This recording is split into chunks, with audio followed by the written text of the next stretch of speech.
Ada beberapa versi tentang kisah perjalanan hidup dan beberapa tempat yang pernah disinggahi Nyimas Putri Subang Larang selaku istri kedua Prabu Siliwangi, Maharaja Jayadewata, sang pamanah rasa ini.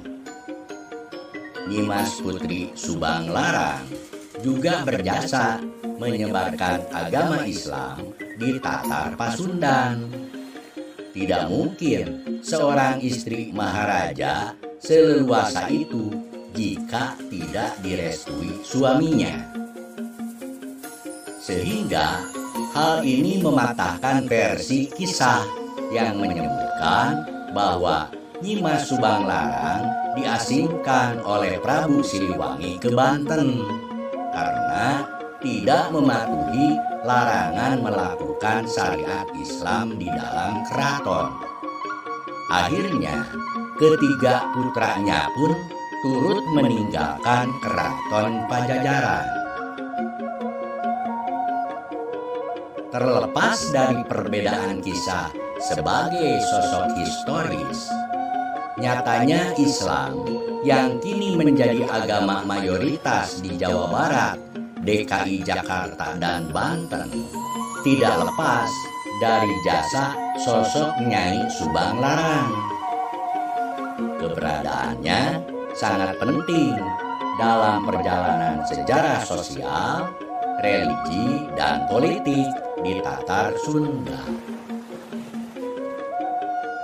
Carita Purwaka Carubanagari karya Pangeran Arya Cerbon tahun 1720 Masehi menyatakan bahwa Nyimas Putri Subang Larang dari Jayadewata sang pamanah rasa selaku Prabu Siliwangi Sri Baduga Maharaja Pajajaran telah memiliki 3 orang putra, yaitu yang pertama bernama Raden atau Rakeyan Walangsungsang yang lahir tahun 1423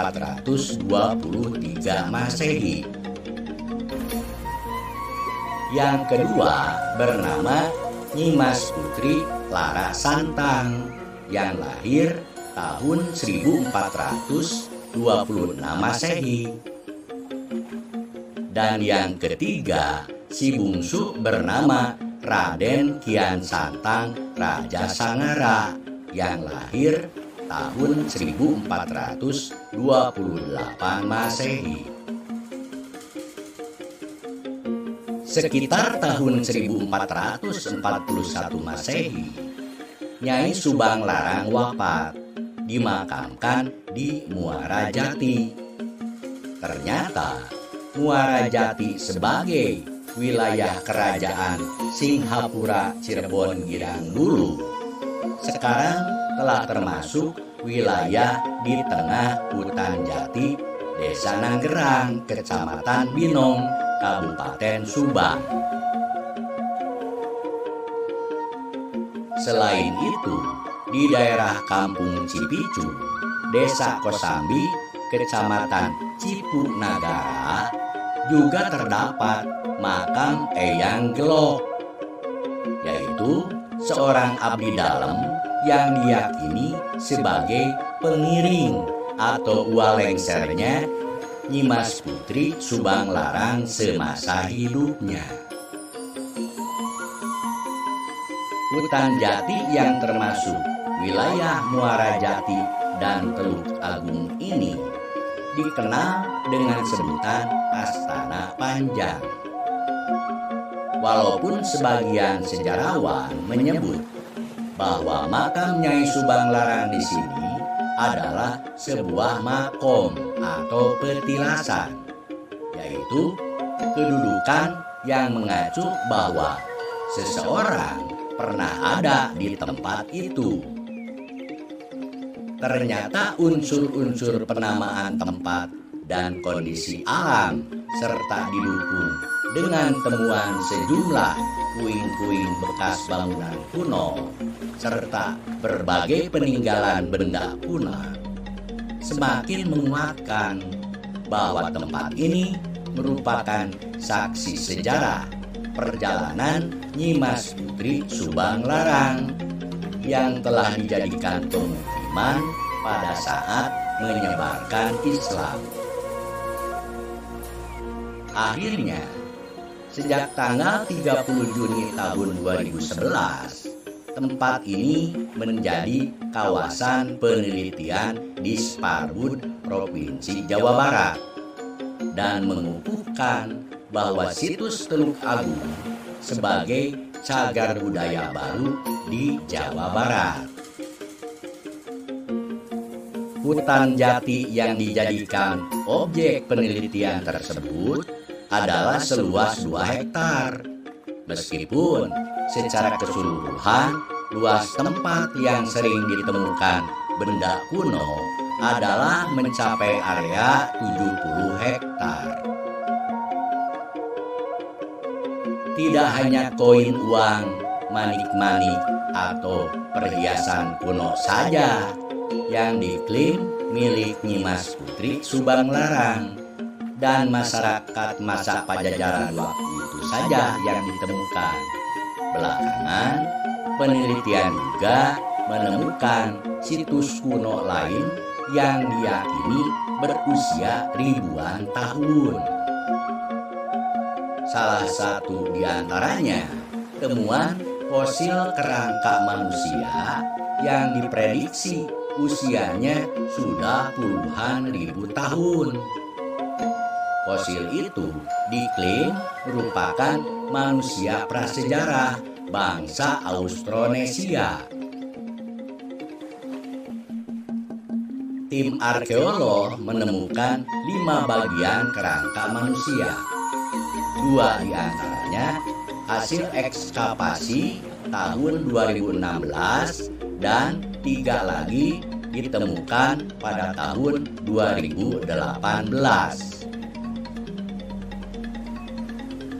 Sejumlah temuan dari zaman prasejarah di situs Nyi Mas Putri Subang Larang itu tentunya tidak ada kaitannya dengan tokoh wanita legendaris Tatar Pasundan yang hidup sekitar abad ke-16 dan 17 Masehi.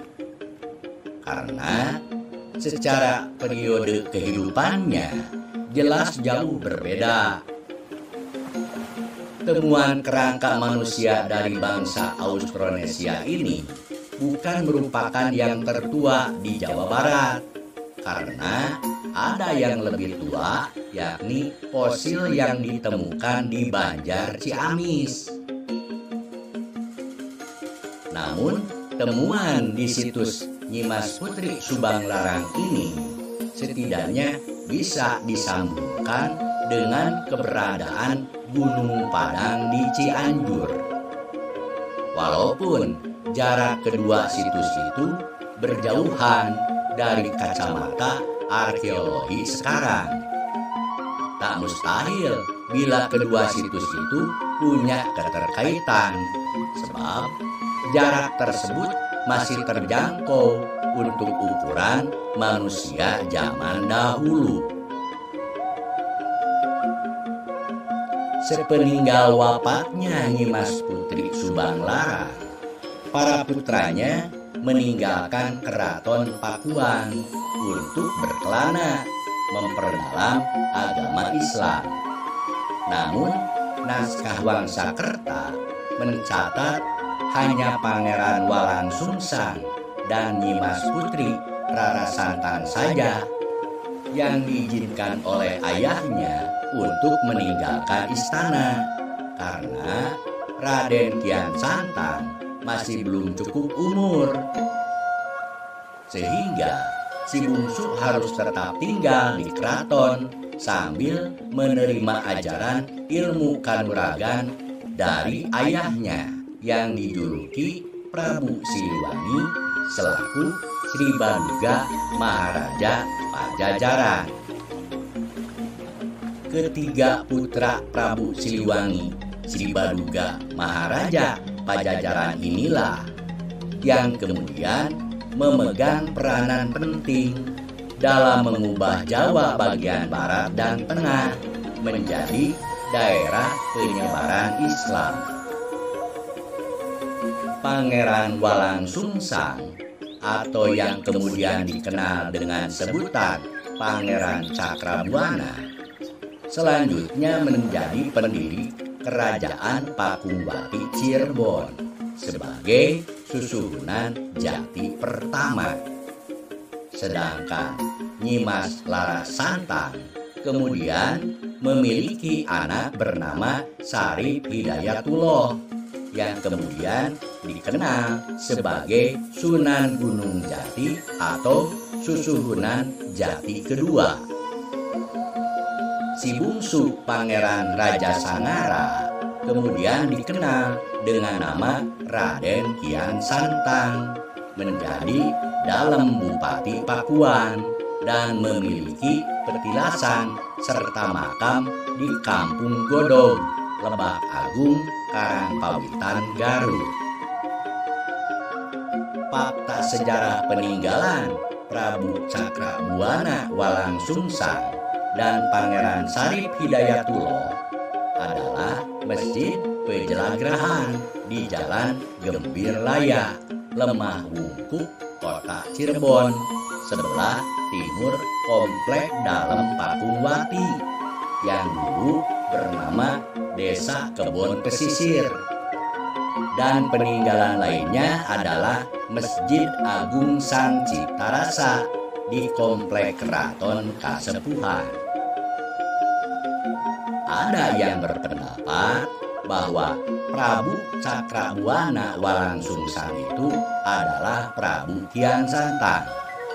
Konon, saat armada Laksamana Cheng Ho pulang ke Tiongkok, sebagian anggota pasukannya ada yang terus menetap beranak pinak di Cirebon. Saat itu, Prabu Kian Santang melanjutkan kekuasaan kakeknya di Muara Jati, Singhapura, Cirebon. Konon, lidah orang-orang Cina Muslim itu melapalkan Kian Santang menjadi Walangsungsang. Polemiknya, Prabu Kian Santang itu Walangsungsang atau Raja Sangara, putra Prabu Siliwangi dari Nyimas Subang Larang ke-1 atau ke-3. Inilah yang harus kita telusuri lebih lanjut.